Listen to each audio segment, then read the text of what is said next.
Hello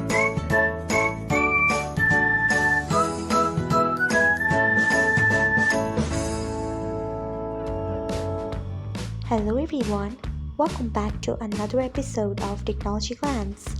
Today in this video, I'm going to guide you through how you can disable lock profile on Imo HD.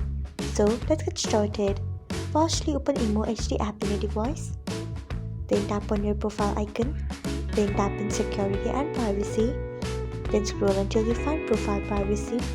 Next tap on it. After that, tap on lock profile. Then you can see the option of lock profile. Turn off it by tapping on it.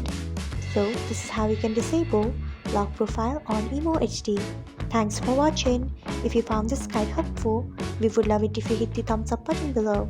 We upload great new tech tutorials like this one every day. So do not forget to subscribe to our channel and hit the bell icon so that you'll never miss another update.